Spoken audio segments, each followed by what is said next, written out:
Door-to-Door Con is right around the corner with Mastermind Day January 16th in Salt Lake City, Utah with Tim Grover, author of Relentless, and Michael Jordan's coach. You also have Marquee, former NBA All-Star. January 17th and 18th at the Salt Palace in Salt Lake City, Utah. You have Ed Milet, Coach Burt, Tim Grover, and many more famous speakers and workshops on how to improve your leadership, sales, and recruiting. Register today, dddcon.com. For DDDU users, we have a DDDU after party Friday night. Don't miss out. Pre-register at doortodoorcon.com. Hey everybody, welcome out to the DDD podcast. This is Sam Taggart, your host, and I'm here with Andy Holmes Kellon Izatt, Jake Bennington, our newest expert for Door-to-Door. He's now come on to be a consultant, coach, help with a lot of the training and systems. So welcome to the podcast to be the host. Thank you. And anyway, so we're going to dive in. Kaelin and Andy both sold for Active Pest Control. Did 1,000. Congratulations, Andy. 1,004. Kind of padded that a little bit. I did 1,004. 1,004. I did 404. That was like my. There we go. You know, I was like, do a couple more just in case it has right. to pull off. Exactly. You don't want to have that one call you back. You're like, turn around the car driving home from the summer. You know, you're just like, no. So Golden Door winner. Congratulations. That's like, you know, you're probably one of 10 in the pest control industry, maybe total. I mean, that's impressive. You know what I mean? It was fun. Well, it was fun, but it wasn't fun. It was. I'm glad it's over, but yeah, I'm sure at the same time I miss it. Yeah, no, that's an accomplishment. Like it's got to feel good to just be like, dude, I freaking did what was required to hit that goal or that number. We'll talk about that in a minute. Cool. But also, Kellon, you guys are in the same office. Mm-hmm. Well, same team. Same team. Yeah, same team. So jamming back and forth, throwing each other down, saying you're throwing in 10, I'm throwing in 11. Wait, shoot, no, just kidding, I'm at 12 now. Yeah. I'm sure that helped. Literally that the whole summer. Yeah. We both had our first 20 days sales wise on the same day. Really? Because I had a really big morning, and Kellen's like, well, flip, guys. I've got to sell. Looks like I'm selling 14 this afternoon. No, that was actually a pretty funny day too, because like I went to lunch with three of the guys.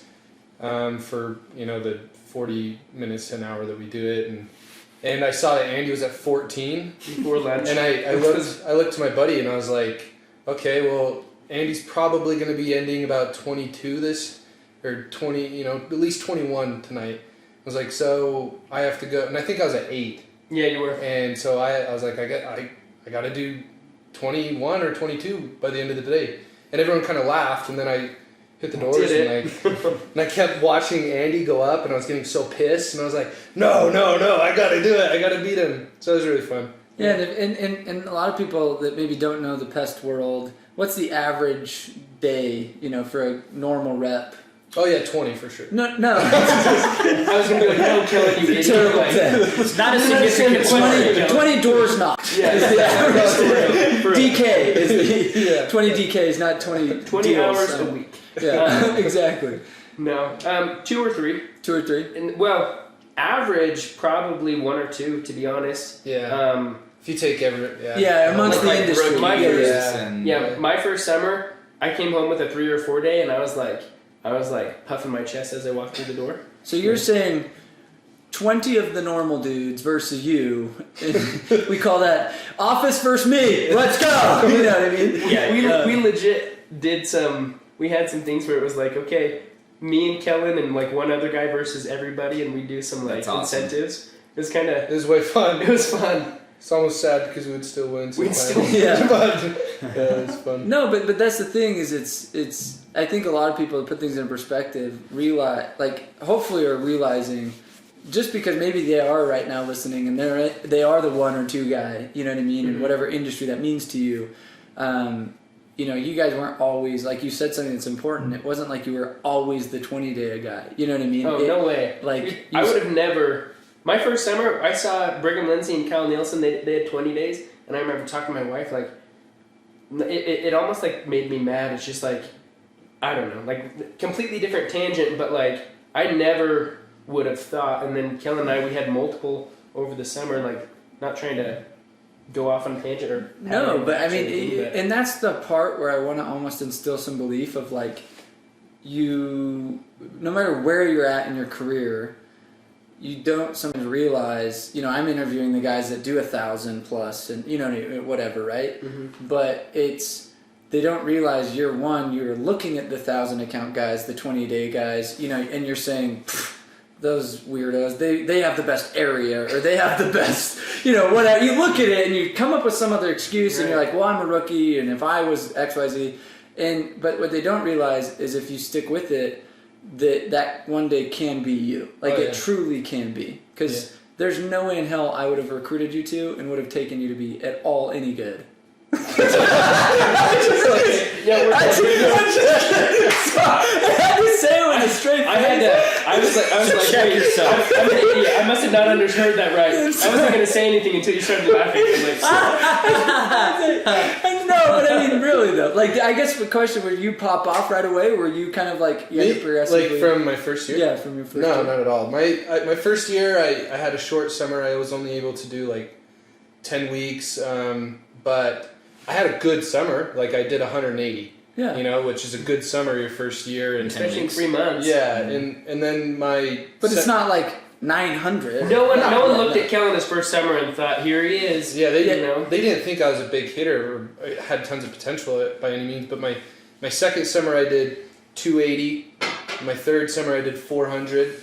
And then jumped up to the 900 round. But it's interesting. My first year we went to that big kickoff meeting at the beginning of the summer, and Brigham Lindsay, there's a video of him, he did over 1,000, and I leaned over to my friend, I was like, he's a freak, he was born kind of freak, he was born this way, he was born to knock on doors. Love you, Brigham. Yeah, we of course, but he was born this way, and I didn't think that it was possible at all. In my mind, I was just I just need to go do. It wasn't relatable. Yeah, no, yeah. It was. Yeah, I was on level 1. He's on level 100, right? Yeah. And so I can't even see. There's so much distance between that. So yeah. No, so then, and we'll talk about this. But I have a million questions that have now started to turn. But I guess slowing this down. If you were to look at that first year rep, because everybody's kind of coming home from the summer. They're trying to figure out their plans for next year. They're like, do I do it again? I only made 10 grand, or I only made 20 grand. And if I would have normal job, and they kind of put themselves in this decision-making time right now. And, a lot of people are like, there's no way I'll ever do this job again, or they're getting offers from other companies, or whatever it is. And I think that looking back, if you were to give that advice, knowing what you know now, to that rep, what would you tell him? That's a good question. Oh, me first? I thought you were asking. I am asking you, Kellon. I'm not. I was going to say I'm not on the stick. I think that the one thing that I would, from my experience now, from who I am now, and if I could go back in time to speed up my process, it would be my emotional and mental state. That's the only thing that's different, for me. And so the pitch didn't change much. No, I have a 300 level pitch. Yeah. I'm being honest. It's trash. It is. No, it's not. It's no, but it's the pitch didn't change. And from when I've gotten a little bit better with my soft skills from my first day knocking till now, obviously. But the biggest difference is if I could somehow take everything I've learned about keeping my mental space where it's at and ready and hungry every single day, and inject it into my past self, that's what I know that I would be doing 900 to 1,000 from day one at that point. So that's the biggest difference in my view. So that makes me wonder, actually, because it's kind of a pattern that I think we see. Is there really only a 300 level pitch? Oh, is that it? I think there's the wise speak to us. It's true though, right? I mean, because a lot of people say that. They'll say, "Oh, my pitches would get anyone to 300, would get anybody to 350." Josh Zuniga says that. I'm sure Brigham feels the exact same way. So yeah, from then all the way on, it's mental and emotional. No, so I literally yesterday I'm at dinner with Josh. Oh my gosh, Sutherland, who did 118 we just talked about 7 different Joshes all in the same day. So I was like, I'm like, bah! No, so he did 118 alarms in a week, which is insane, right? In a week. In a week. Yeah. Crap. Yeah. Anyway. Anyway, you thought you were. That's gonna be really loud if you're listening. Sorry. No, so you do the math, and it was interesting because he gets hit up like, "Hey, can you come do a sales training or this and that?" He doesn't. He's like, "I run a security company. Like, I'm not gonna do that." But it's so funny because he's like, "How much do they pay you, Sam, to go train him on a sale and this and that?" And I'm like, "Quite a bit." But it was funny because I'm like, what I'm trying to get them to realize is they just need to work harder, or they just need to actually shift their mentality. And like, they pay me good money to tell them that, so maybe I'm killing my business model here. I'm just kidding. Edit that out. Yeah, like, hold on, boss. No, but it's funny. Like, I'm super open book, because he's like, if they just figured out how to actually work with their time and their management and their soft skills are okay. But I mean, at the end of the day, my pitch is the same as yours, Sam. And, you know what I mean? Like, yeah. So it's funny that we say that because it's not just the one industry that's saying it, it's other even industries. For sure. People have also quoted that. I mean, I heard it last night. You know what I mean? Yeah. Well, it's hilarious because everyone, like, people have hit me up on Instagram, Facebook, like, "Hey, Andy, like, you did amazing this summer. Can I pick your brain?" And people are always asking for the secret. Yeah. And it's like, I mean, I hate to be, the secret is there is no secret. No, the secret is like, I don't know. It's interesting because, yes, it's work ethic. Like, everyone hates that because they're like, I don't want to work harder. You can always work harder. I am working hard. I am working hard. Question that. I challenge that. Yeah. Challenge that. Mm-hmm. Yeah. So there's that, but it's also just, there's so many just mental hacks. And, like, I think that the biggest thing for me in Kellon this year was just, like, belief. Like, we were 100%, we just believed that we could throw down big numbers, but the other thing was, like, really, and the biggest thing for me, I don't want to speak for Kellon, but, like, being able to control your self-conscious was nuts. And just, like, and also, like, with that said, focus.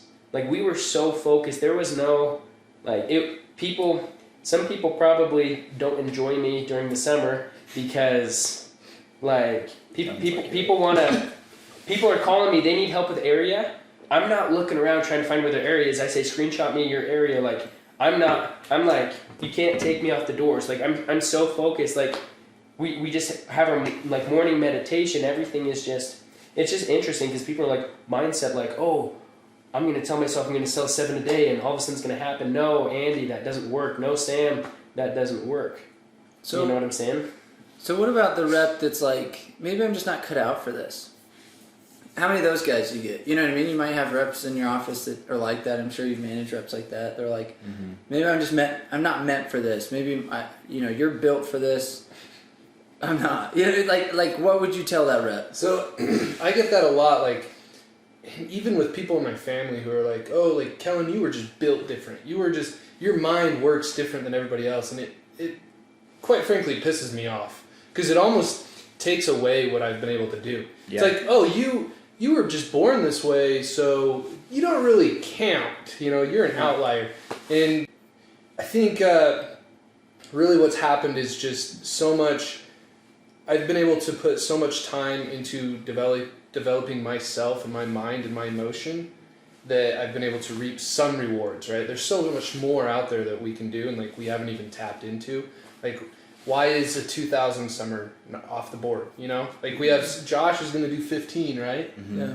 Nobody thought you could do that before now, so, like, why, there's so much more we can push forward.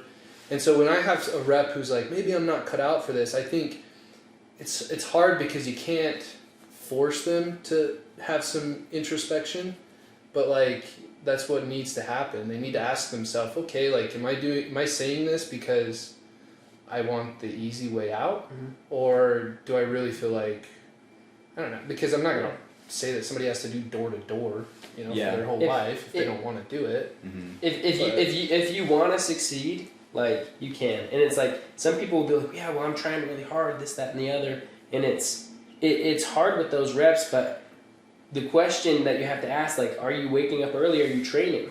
Are you making notes during the day? Hey, I'm not good at this. Are you video critiquing? Like, you'll watch, sometimes I remember, well, I won't go off on a tangent, but it's just, some reps are, like, trying really hard on the doors, but it's like, Dude, if you could take a half hour where you don't make any money, and because of that, be able to up your growth, like to up those 8 hours in the door when you are making money, if you can make 50% more, it's like a half hour, and just all the small little things. Like, don't just roll out of bed onto the doors. Well, it's interesting, in case you weren't, like, the small little things, like, he quoted my podcast, which, you know what I mean? Like, I didn't know I did.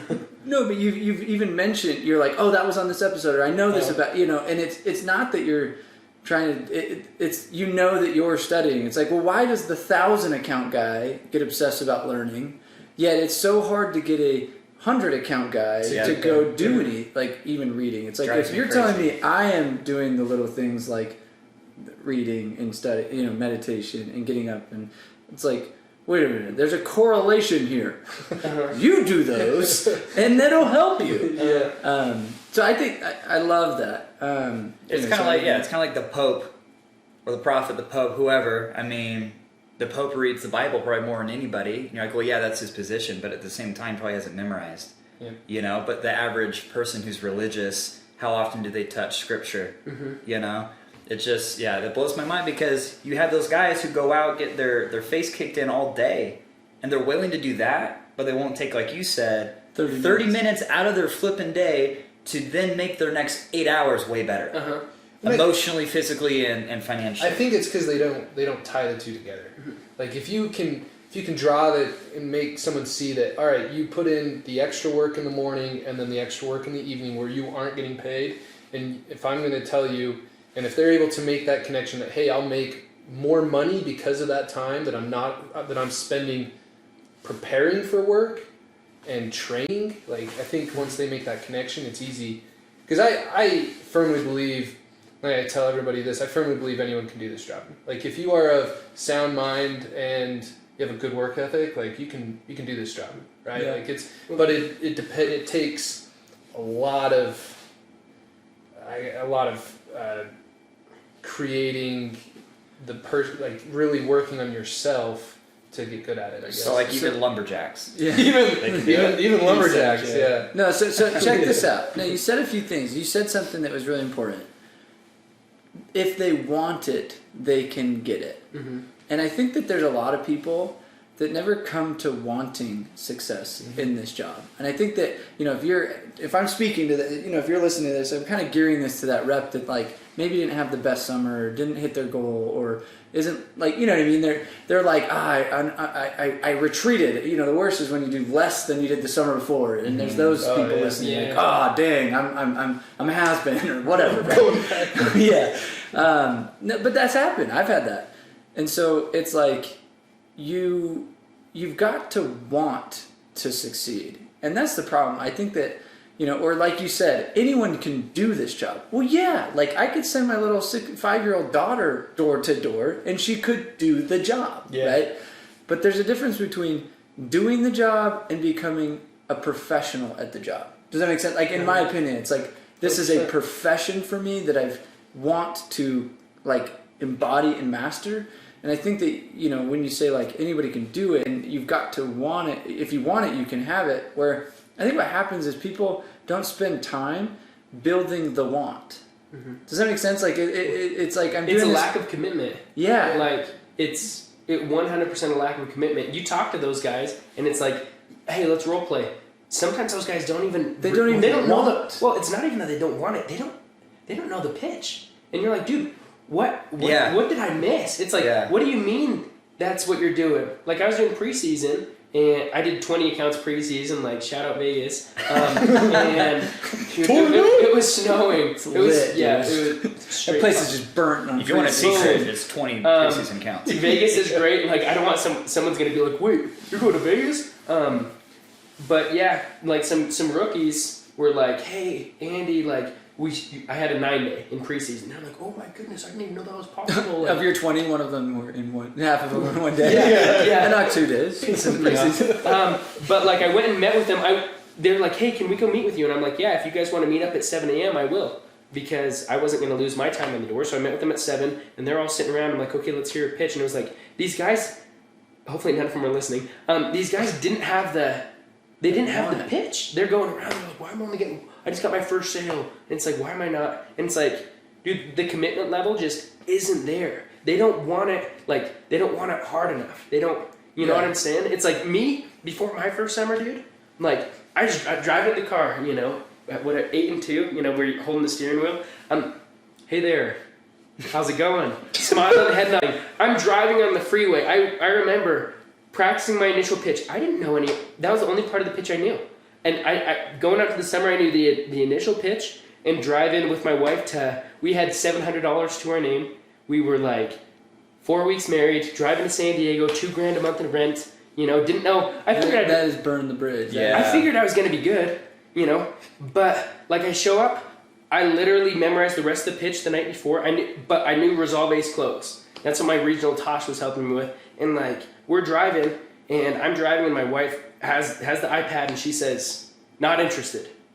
And my rebuttal, you know, resolve ace closed. And then she's, "Can I have a card? Is it safe for my pets?" And it was just like, this is me, a rookie, and we're driving out, and like that was the entertainment. You know what I'm saying? Yeah. That's a spotter. And it was just like I did. So funny story. I only knocked the afternoon my first day. I started knocking 2 p.m. I only knocked like 5.5 hours, and I got 5 sales. And everyone was like, "Dude, oh my goodness!" Like everyone thought I was like the chosen child. And I did. Then my wife got pregnant 9 weeks into being married, and it was just just really hard, really interesting. I did 227 my first year, and that's kind of the interesting thing with me and Kellon. And same thing with Josh. Like the other 2 1,000 level reps are active this year, like Chandler and Brad.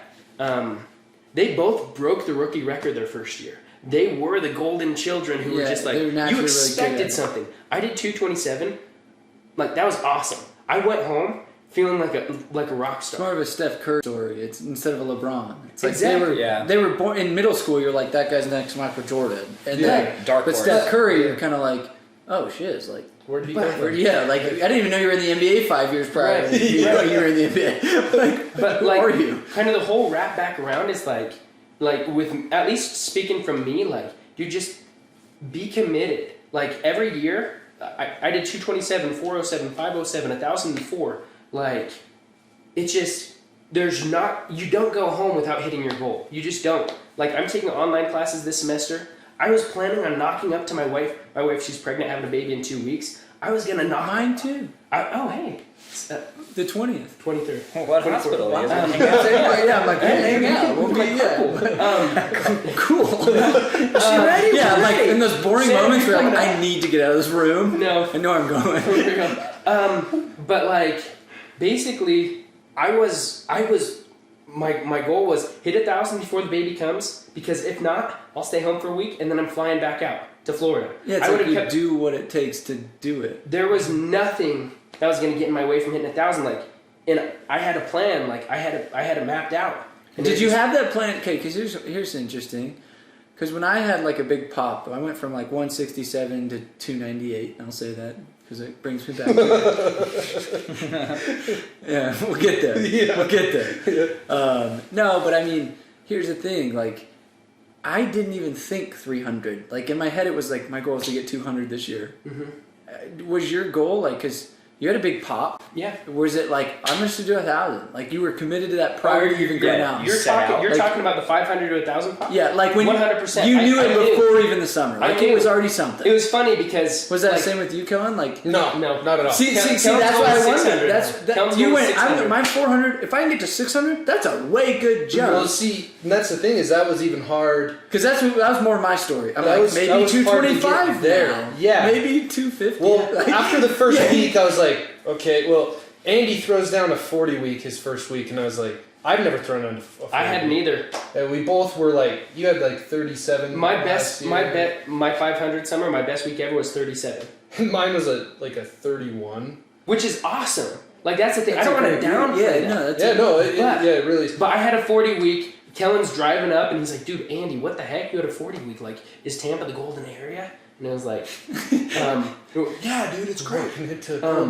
Yeah. No, and I hate to lose. I hate to not. So how much did you give him?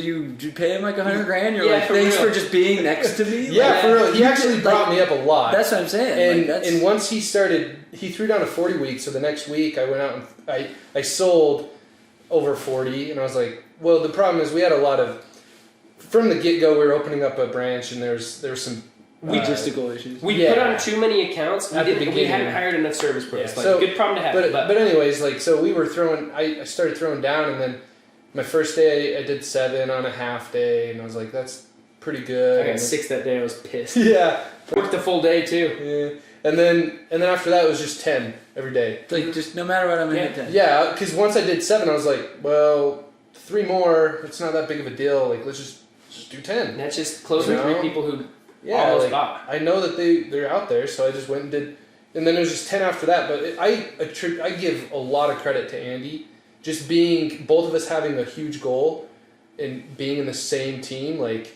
Steel sharpens Well, steel. also, yeah, like, also, like, huge. there was a little bit of a difference between me and Kellon, like, from the year before. I did 500, Kellon did 400. But, like, my 500 is, like, no one questioned, like, I was doing every single thing I could. Like, so last summer I would take 30-minute lunches. This year I went more extreme. I took 20-minute lunches. And it was like, Wow, you like time it and stuff? sometimes. My shortest lunch this summer was Nugget right there. Just straight nugget. 4 minutes while driving to save a cancel in the Masters Championship. That was my shortest lunch. Neither here nor there. But like Kellon, one of the big things, like Kellon was good. He was a really good seller, but he was totally selling himself short. He wasn't the best at selling on Saturdays. He wasn't the best at kind of accepted knocking that, past yeah. 8. oh yeah, Well, like we were in Fort Lauderdale. I love to spend time with my wife, right? Like, I want to make sure she's having a good time, but that was all just an excuse. Uh-huh. It was just like, yeah, like, I'll go hit 400, and it wasn't that big of a deal to hit 400, because I took 2-hour lunches every single day. I got on the doors by 10:30, 10:45 every day, and then my Saturdays were just crap. I'd go sell like 1 or 2, and then just be like, all right, peace out. So This year, like... Kellon's first Saturday sold 10. Yeah. It was like, it pissed me off so bad. I sold like 5 in my first hour and a half, and I bageled the other, 4.5 hours of the day. And Kellon meanwhile goes and slings on a 10-day. But like, to Kellon's, kind of patting Kellon on the back, like Kellon, one of the big differences from Kellon popping from 400 to 900, like, there are things you can do different. Yeah. Like, there just are. I don't care how hard you think you're going. Like, you can be like, dude, like this is the hardest job. Great. Who cares? Like, you can go harder. There are things you can do different. You can get on the doors earlier. If, talking to other industries, like, decision makers aren't home before, decision makers aren't home till 5. Well, like, you said something at the beginning of the podcast I think a lot of people skipped over. I had 14 before lunch. It's like, dude, are decision makers home? Yeah. 80% of the Debunk that real quick. that wasn't even my best morning of the summer. Yeah, no, Right. but I'm just saying, keep going.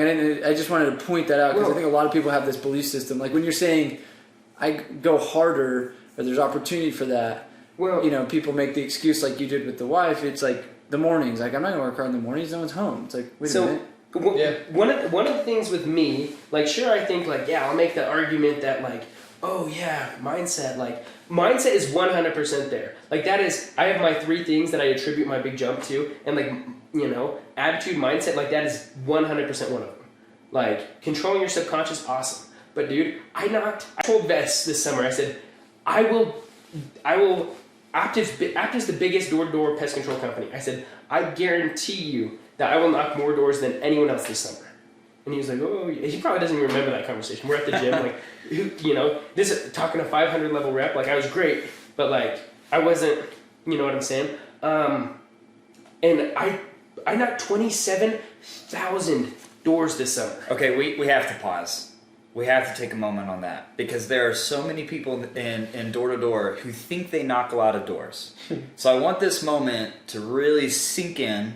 Yeah. 27,000 doors by one person in just 4 months. So if you're in roofing, Is that not solar, homes? That's including knock homes, not interesting. knock those doors. Yeah, I know. So, and I know some people are like, oh yeah, well, I market different. Like, if they're not home, I don't market. And it's like, But okay, still, that's fine. Like, even I mean, close. and call me out if I'm wrong. Like, at Aptiv, I told my wife, and like I get emotional about it too. I'm like, dude, and once again, I don't want to call anyone out. Like, if I'm wrong, I'm wrong. Like, this is just my personal belief.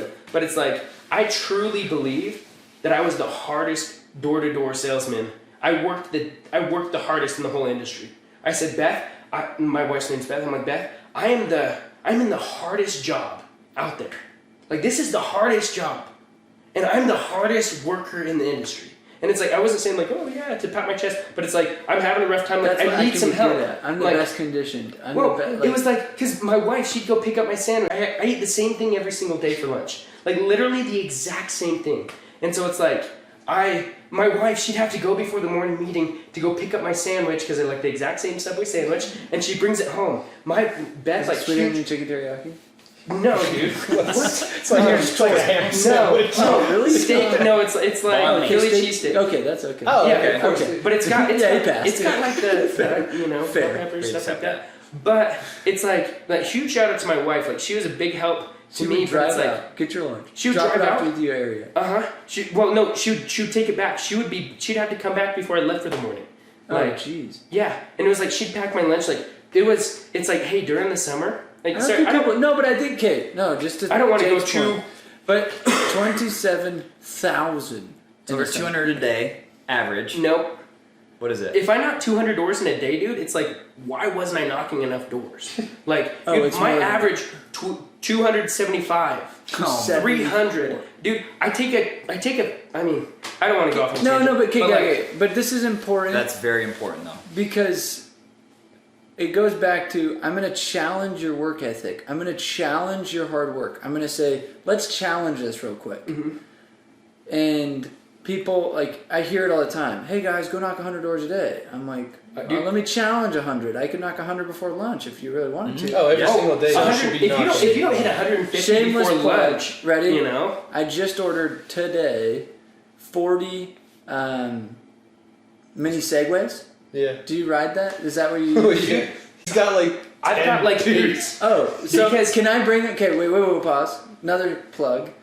We're going to have custom ones for sale. We're going to make DDD Segways. Dope. Second thing is we want to invite everyone with a Segway.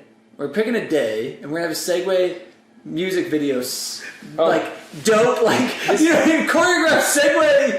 DDDCon ad 100% for the conference. I didn't know that. And we just saw this today. It's gonna be like, so I figured, let's do this Segway ad. This is my garage right now. That's 6 of them. Yesterday I see garages of Rolls Royce and Liam posted. That is the DDD scene and right the thing there. is, I've got more. Like, one of my cousin who I sell with, Dylan Stone. Okay, we'll need you. I'm using you. I bring them all. Throw them in my truck. I get a flat tire. It's not worth my time to fix. It's not worth the stress. I buy a new one. Like, legit. I have 2 iPads. I have like 8 Segways. They get flat tires? Dude. Yeah.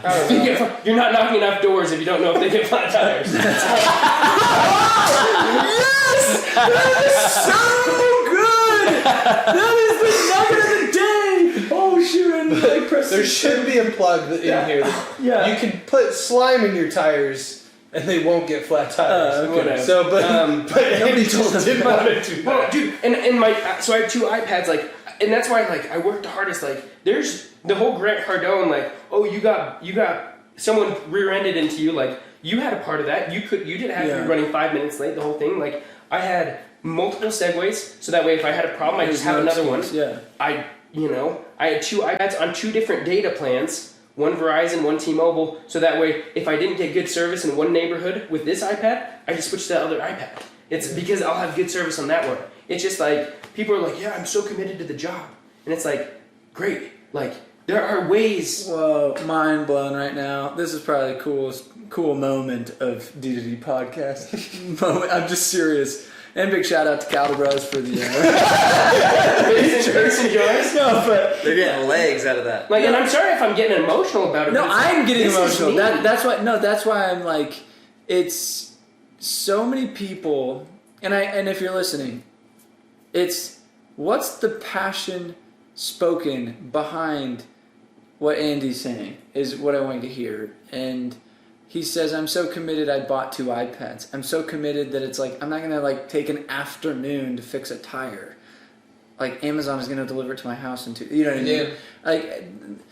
Yeah. Like, I think people. I think this is the best way put what it takes to be uber successful in this job, and I think that many times people think they hit their limit, but it's like, no, like, do you have 2 Segways? You know what I mean? Or did you haven't knocked enough doors to not know your Segway has popped? Yeah, they get flat. Like, but I think it's even worth, like, when you have one person get that obsessive, it's contagious, right? So, like, at the beginning of the summer, I was like, Andy, you're crazy, dude. Like, I'm just gonna do my thing, and I was doing good. I was selling like crazy, but because you could have wrote him off to be the crazy weirdo, and you're gonna play the cool kid of like, dude, you can do this a different way. I'm too cool for school. I'm too cool for school. That's not what I'm here for. Because a lot of people do that. Yeah, 100%. Oh, he's way too obsessive. But that's also you telling yourself. It's you're self-conscious. Exactly. You don't believe in yourself. Self-betrayal. So, like, Fear. it got to the point, though, where,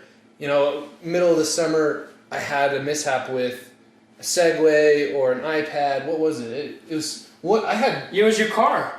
Oh my hell! Dude, yeah, his car gets. Yeah, my car had a big issue. Like, my car blew up basically, and I had one to of fix those. it. Yeah, Middle of the neighborhood. Pissed me off. Yeah, dude. But then, because of his obsessive nature to be prepared, good your car Boy got towed. The day you're talking about, your car got towed, and you wanted to go home afterwards, and you're like, dude, what the heck? And you went and slung 7 after lunch because you had to go pay your $250 to get your car back, and instead of going home and just writing it off as a sucky day, skipped lunch and went and sold. Yeah. it. Dude, mine, I left in the neighborhood for a week. I pushed it to the curb, left it in the neighborhood for a week, and just scootered. I'm not I'm pre-Segway. Yeah, dude, I know about your Razor scooters. Razor scootered to the neighborhood next to the apartments for the week, and then I was like, oh, I should probably. I called a customer and said, hey, take that car and do something with it, whether you keep it or fix it and buy it back or I just need to do something. Run out of area. I'm having to ride farther every day to get to my hood on my scooter. Well, but with your thing in your car, I mean, you kind of have a David Goggins approach a little bit, right? Oh, yeah. That book messed me up. Yes, but I can't listen to. That book messed me up. My hardest week of the summer was after listening to that book. I listened to that book over the weekend. Yeah, I'm obsessive. Instead of taking a nap, I'd lay next to my wife with an AirPod in, listen to that book. But the problem was, it got me too pumped. Sorry, I don't get into that. We'll get into that too. But it was like, dude, that was a rough week because I was ready to go beat somebody up. Yeah, Nick, we'll get into that. Yeah, because that'll be a highlight. But what I'm saying with you is, that was an opportunity.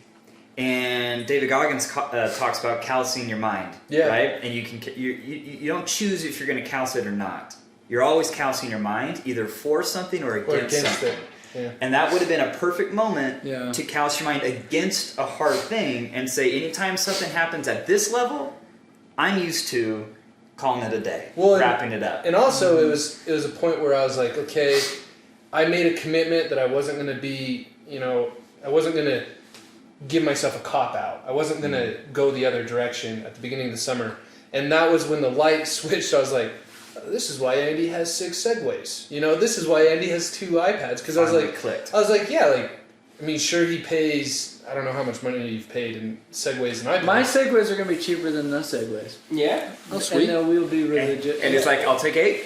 Yeah. I'm just throwing it out there. Code Sam Taggart. Yeah. That's my But knowing, I guess that moment was where the light bulb switched, and I was like, okay, I'm cool with being obsessive. I'm cool with this because I go out and sling more deals because of it. And it also was a turning point where I stopped. I'd always gotten on the doors early. I want to beat everyone on the team, so I was always on the doors by 10:10 every morning. But then it got to the point where I'd keep on going higher and higher because the competition comes around. So by competition, I'm there. We had our meeting mornings at 7:15 Yeah. during the competition because we needed to get on the flipping doors, dude. 7:15 meetings. Dude. And then we get on the doors by 8 or 8:30. Well, Kellon would be on the doors by 8:30. I'd be on the doors by 9:50. Because I've got just finishing some stuff up. But that's cool though. That's where I got my extra time because I like to take at least an hour lunch. But I knew that if I got an extra Hour in the morning, I'm okay taking it To in. wash, yeah. yeah, because I also got people that I never talked to before, because it's people who are heading out the door. Yeah. They're like, oh, I don't get home till 10 o'clock tonight. And it was a switch over from Massey. I remember that day, dude. Yeah. Kellen's getting a sale as I was pulling out my Segway, pumping up one of my tires, and Kellen's voxed out the first sale of the day because it was tournament time. Our team, we were just so excited about the cup. We took second in the cup, bummed we didn't win, but it was we wanted it, I love that. No, okay, so we got to kind of wrap up. I got a random rapid fire some questions. Okay. So let's keep them short. Okay. Sorry. you mentioned but you mentioned this over pumped, and there's this interesting principle, and I never talked about this on a podcast. From a sales perspective, you can get too hyped to where it hurts you, or you could be under hyped. Talk to me about that. Who are you asking? I think Andy. Yeah, because you brought up the Goggins. so it got me over. Yeah. So listen to David Goggins, Can't Hurt Me, that book is so But also tight. your band. You said I couldn't listen to a song. It's not a band, it's an artist. Oh. Isn't it FM radio or FM? FM radio. Okay, end the podcast now. No, so huge shout out NF. NF, He's my right. guy because he raps with so much. I love lyricists. He's neither here nor. Dude, I need to quit saying that. Yeah, neither here nor there. Neither nor there. That's a sales line. Okay. That's unfair. But NF, Just so you know.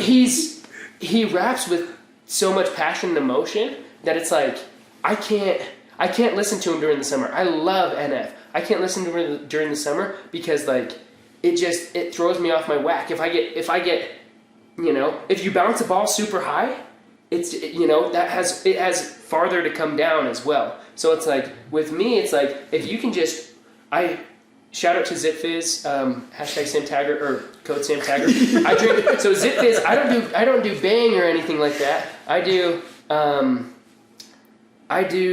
have 3 ZitFizz a day. I have them at basically the same time of the day. I just have the same thing to keep going, but I can't listen I drive out either listening to Impractical Jokers, something to laugh while I'm doing stuff. I can't listen to music because I'll get emotionally tied to it. I can't listen to books because they pump me up too much. I get too passionate, and so I have to kind of calm yourself. Well, calm myself down. How does that spill over onto the doors? Yeah. When you go on the doors, you were too pumped up. How did that? I think it acts some anxiety for you. It's you're 45 minutes in and you're dude, I still don't have a sale. You're really high strung. Well, and it's and you're just and people are people open the door oh, imagine they're making breakfast and they're oh, who's that? Oh, maybe it's, it's probably the delivery. It's just listening, the face was priceless. You know what I'm saying? Watch the video just for the video. But so the thing is, I'm super, on the doors, I'm super laid back. People don't feel threatened by me at all. And so it's which is interesting because I'm passionate, but I just have to take a step back. And so I can't do those things because if I do, it'll be too much. And if I don't have a sale within my first hour, I start getting jittery. You know what I'm saying? I like that. I don't know. No, I think the goal of a top performer is to maintain a consistent emotion throughout the day. Yeah. Whether it's a customer can get you fired up, types of energy, food, drink, you know what I mean? And it's saying, I know where my energetic state needs to play at in order for me to really resonate with the customer and maintain a drive that just keeps me freaking fired. Hunger, yeah. And one funny thing is if you take a nap, dude. Some people take naps during lunch, and if you do, that's fine. But it's you feel groggy afterwards. You eat a big lunch, you feel groggy. That's why I have the same lunch every day. I don't like that groggy feeling. Yeah, the heavy, yeah. Exactly. Yeah, it's kind of Kyle Nielsen talks about this too, but it's where your emotional state needs to be level, because if you get way too pumped on having a 3-day or something, or a 4 or 5 day if you're a rookie or whatever, and then that just raises you emotionally to a really high state, and then you hit 1 the next day. Well, that's what I was saying. You feel those valleys way harder. Yeah. That's that what I ball was saying bouncing. You bounce a ball super high, and then it has a lot farther to fall than if it was just a normal bounce. Yeah, you can't be a crazy parabola of just emotions up and downs. You need to be level, not over celebrate, and not get too down. You need to be in the middle. Love it.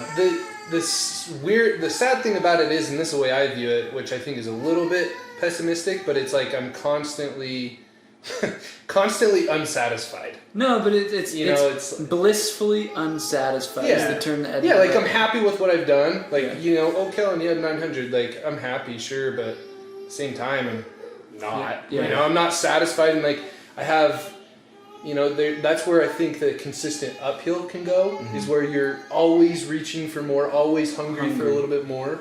I think that's where it can be a consistent uphill thing instead of these. Oh, I had a 15-day and then I had a 5-day. I love this. I love this in the book Max Out.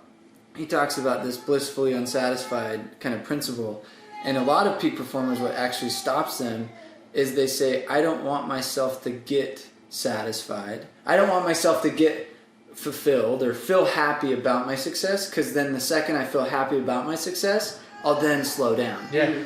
But that's backwards, or it's a false belief, because it's like, you can feel great about yourself. They can coexist. It's not a this or this. It's a this and this. And letting that coexist, because too often we don't let ourselves actually feel good about our results, and we never have joy. You know what I mean? It's being able to feel joy and fulfillment, but along the way, be unsatisfied. So I think that's an interesting principle, and I really liked the way that it's put. Trying to interject one thing. Kellon had the biggest week of the summer in active history. He serviced 82 or 80. Sorry, I serviced 82 in a week. I didn't quite get I did it in 5 days. I didn't work 6 days. Neither here nor there. Shut up, Andy. But so Kellon breaks the record for the, and it was like he was fist bumping. He's like, yeah, it feels good. But what is the record? You didn't. It's 85. 85. Uh-huh. Yeah, it in was. 1 week. It was 82. Impressive. By Brad. So you tied it and then he broke it. Well, no, I hit it later. But and it was like Kellon was excited about it, but it was like went to the beach. It was you normal maintain Saturday. this kind of like there's probably more to be had. Why didn't I do 100? The point that I was going to make is that like a couple weekends later we went to Disneyland with the missus, and he was talking to me about like I need my 100 month, or I need my 100 week. Where's my 100 week? And it was like dude, he holds the record. Yeah. And he wanted 100. I love that. You know what I'm saying? And so it's just kind of like a newsflash. I didn't get it, so he didn't blissfully unsatisfied. Exactly. Yeah. And that's why we have another 2020. Another 2020. I mean, 2020 is coming up. Yeah. So if you're listening to this, we kind of got to wrap up. But one, rewind this. 2, meet Andy, just because he's a cool cat. You can just tell, like, I just love it. You're cool too. It's just funny how it just like, shut up, Andy, shut up. I spent all summer with him. I understand. Actually, I love it. Really quick before you wrap it there, I wanna say, like, I mean, there are some companies that I can't even recruit away from because of non-competes, because I'm active. And there are some people who it's like they want to talk with big hitters, but it's just you don't want to get recruited away. Like, sure, I'll try to recruit you. Like, I'd be an idiot if I didn't. If you want to talk to me, but the thing is, like, my Instagram is Andy Holmes 1994. My phone number 809. No, don't give your phone. No, for real. Okay. But I do think that there is a place for you to be like, hey, I'm here to help. And that's being on the podcast. You know what I mean? Okay. Well, all I'm saying is, like, if anyone wants to reach out to me, my name's Andy Holmes, like, Facebook, Instagram, like, reach out to me, and I want to help. I might be able to give you a few pointers. I'm not the greatest seller, but it's, No, and I think, and I appreciate you guys and what you've done so far, even on the podcast. I really have. Like, and I appreciate you saying, like, and that was the mission of the whole movement, you know what I mean? The Facebook group, and being able to comment and support, and the podcast, and the event at the DoorCon, and just unifying the space. So I appreciate you saying that. I mean, that's the mission, is to unify, up level, bring honor, integrity, this passion of yours to the space. I mean, that's like what we are doing. So I love meeting people like you guys, that it's like, great, it's validating to know that there's out there, you know what I mean? They're and it's grown. It wasn't like you were in middle school going, I want to wake up one day and be a 1,000 account rep. It's like, I'm going to go to college, get a job. You know what I mean? And never use the degree. And I think that's something a lot of people don't accept, that maybe they had it in their mind to be some picture perfect, like this is what my life should look through or like. But if the second they can accept maybe door to door is the vehicle that gets me my dreams and goals and ahead in life, and saying it wasn't how I imagined it in my head, but it was the vehicle that actually got me what I had imagined in my head, which was financial freedom, good lifestyle, a great, what I mean? And I think that it's fun to meet young hustlers like you guys, that it's like you're kind of entering into this another element or another league. It's like, welcome to the big leagues, guys.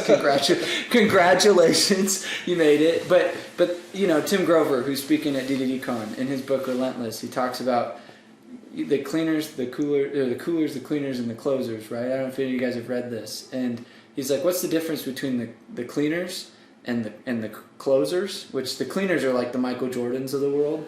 He's like, a closer can win a championship. A cleaner wins many championships. My invitation would be, don't let this be like a one-time, cool, you won it, you did it, you hit the golden door. Yeah. Say this is the start of becoming the cleaner, which is, I have many championships. I created a legacy. So I think a lot of people listening, hopefully that's some good advice on your end, but I also am like, my 2 cents to us. 2 cents to you guys. And I actually want to give them a little bit there too. Is like, we were talking one day, I don't know, closer to the end of the summer, and the question was posed like, cool, so after this summer, you guys have a big summer, are you going to do it again? And my immediate response was like, well, I'm not doing anything different. I'm still working, still knocking on doors, and this time I'm selling more, so why would I ever slow down? It would be harder if Kellons sold 500 accounts or 400 accounts next summer, serviced. I mean, like, imagine, he's still doing the same thing, he's still giving up 4 months. So why not do the best? And I think that's something to hold on to for everyone as well, is like, if you're going to go out, be the very best. Yeah. Like, really shatter records, like, go crazy, be obsessive, get a little bit of Andy's passion and harness it, like, it's because that's what's going to change things for you in your emotional and mental life as well, is like, you're going to see so much growth come from that. Like, if somebody asked me, doing 900 accounts, was it any harder than any season before? The answer is no. And it's such a more satisfying feeling knowing. Yeah, I was going to say, it's probably easier. It's probably easier at the end of the day. Yeah. Well, I think a lot of people would not believe, like, you just said it, and I don't think a lot of people believe it. No. When you said, is it harder to do 900 than 400? People like, you're full of crap. Well, people right now listening, or going to listen later on their phone or whatever, they think that comment's full of crap. Well, you more than doubled, and it's not like you worked more than double. No way. So how's it easier? And I think that's where it comes into sharpening your mind. Like, I read David Goggins a ton. I'm obsessed with him. I also read Grant Cardone. But like, every day that I wake up is another opportunity to sharpen myself, right? Yeah. And so even in my off season, I signed up for a marathon. Me too. April? Us too. Salt Lake City. Hey, carpool to the hospital. Yes. Run the marathon together. What are we doing, dude? What are we doing? We gotta find it. In our mastermind group, a lot of us committed to that April and Salt Lake Marathon. I did it solely because I wanted to like... Wait, me? Us too? I wanted to like break myself down. I wanted to sharpen myself. Yeah, like, you want to really hurt yourself in a good way. Will you carry an axe when you run it? I might have to now. I'll wear a flag for sure. You wear a flag. Yes. But yes. Yeah, I mean, it's one of those things where it's like, that's the hardest part about the off season. I hate off season because sure, that first week it's great, spending more time with the kid, more time with the baby, but you get so much fulfillment during the summer. Yeah. So that's why Kellen's trying to. Your calluses wear off that you earned over the summer. So you have to do it every day. It's like the African kids that play soccer with their bare feet. Yeah. And you're just like, dude. You're playing on thorns. So like, if somebody doesn't, and I'm sure there's people out there, if you don't believe me that like it really is, it isn't harder to do 1,000 or 900 accounts than it is to do 300 or 400 accounts. Like, reach out to me. I'll try to explain it more. But like, Dude, I went golfing on Monday. Last year, a pest control company had 1 golden door. This year, they have 4 golden doors. And he looks at me and he says, "Mark my words, we'll have 10 next year." And I was like, what is that like creates all of a sudden you have 10? And it's like Mosquitoes. no, but you go and you say, they just said, well, it's not that harder. It's like, if I could do it, you could do it, and then why don't you do it too? And it just became contagious. everyone believes. Yeah, Movement. it changed this movement of like, we can all be golden doors. But I say that And if we're all golden doors, nobody's a golden door. New golden doors 2000. Yeah, Platinum doors. Platinum doors. Platinum doors. So one 10-second, quick 10-second thing. I know we're trying to wrap up, but just here's the scenario. What's harder, going out and selling 1 account a day and getting on the doors by 11 and leaving at 8 p.m.? Like, that day sucked. Or imagine if you get on the doors by 10:30, you stay out till 8:30. You trained before, you woke up and read the manual. You put in more work that day, but you got 3 or 4. What day feels better? Yeah, Like, it feels so much better. It's not What necessarily. day's more sustainable, more Yeah. fulfilling? Exactly. Yeah. You wanna keep it's doing- so hard mentally to be that 1 a day rep. Or sometimes there's a 0 That's that a trickles nugget. in. Yeah. Nugget. Like, that's hard. It's so much easier just balling out, and just not in the sense of balling out, just like throwing down big numbers, but like It's- doing the things that nobody wants to do. It's, Like, that's That's so much easier. And that's the exact thing that happened to me from last year to this year's. I was taking those 2-hour lunches. I was doing the bare minimum. But this to summer get was by. way Yeah. easier And this summer than the was 400. It really was easier. My mental state was constant. It was always like, I'm going to do everything I can every day. I didn't have to always make those decisions. I'm gonna like give this principle a name. I like this. I like where we're going with this. I'm gonna refine this. Cool. I don't know how to describe it. Cool. It'll have a name. We'll take our royalty. Yes. Yeah, I better it's like- get. it's a I name. better get a piece of that. It goes in the book. With a trademark, yeah. Winning is TM. easier. Well, it's almost like running down. Like I hiked the Y a ton for a little while. I went like every day for like over a month. You look good. Thanks. This is a while ago, but thanks.